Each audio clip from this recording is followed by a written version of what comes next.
এক গ্রামে রঘু নামের এক কৃষক বাস করত। রঘুর বাড়িতে মুরগি চাষ হতো।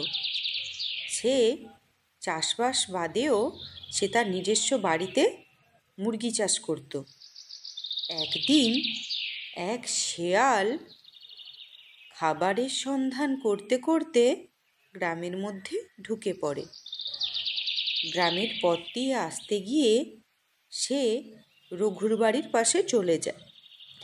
যেয়ে দেখে রঘুর বাড়ির বাইরে অনেকগুলো মুরগি দাঁড়িয়ে আছে।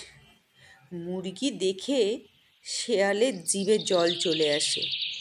তখন শেয়াল মনে মনে ভাবতে লাগলো, বাবা বাবা, ও মা গো, কতগুলো মুরগি, আজ বেশ জমিয়ে ভুড়ি বোঝাবে।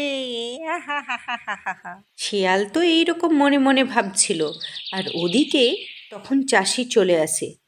চাষি শেয়ালকে দেখতে পেয়ে সঙ্গে সঙ্গে বাড়ি থেকে একটা খাঁচা এনে শেয়ালকে ঢুকিয়ে নেয়। আর তখন শেয়াল কাঁদতে কাঁদতে চাষিকে বলে, আমাকে ছেড়ে দাও কাকা, আমাকে ছেড়ে দাও, আর আমি কখনো এদিকে আসবো না। আমার মস্ত বড় ভুল হয়ে গেছে। তুমি যদি আমাকে ছেড়ে দাও, আমি এই কথা দিচ্ছি তোমাকে একটা গুপ্তধনের সন্ধান দেব। আমাকে ছেড়ে দাও কাকা, ছেড়ে দাও। শেয়ালের মুখে এই কথা শুনে চাষি কিছুক্ষণ ভাবল। তারপরে সে শেয়ালকে বলল, কি গুপ্তধন? কোথাকার গুপ্তধন? কি গুপ্তধন? আগে বলছি বল। আর আমি তোকে বলছি, তুই যদি বলিস আমি তোকে ছেড়ে দেবো। না না না, ওটি হচ্ছে না। আগে আগে তুমি আমায় ছেড়ে দাও, তারপরে আমি তোমায় গুপ্তধনের সন্ধান দিচ্ছি। শেয়ালের মুখ থেকে এই কথা শুনে চাষি আর কি শেয়ালকে ছেড়েই দিল। ছেড়ে দেওয়ার পর চাষি শেয়ালকে বলল, এই, তোকে তো ছেড়ে দিয়েছি, এবার বল কোথায় আছে সেই গুপ্তধন? চাষির মুখ থেকে এই কথা শুনে শেয়াল একটা হাসি দিয়ে বলল,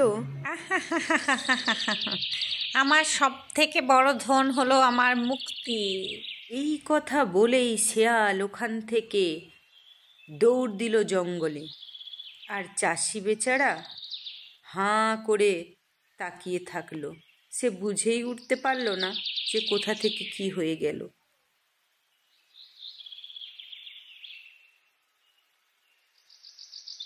জন্য এইটা মাথায় রাখা উচিত, বিচক্ষণ ও সতর্ক না হলে জীবনে প্রতারিত হওয়ার সম্ভাবনা বেশি থাকে।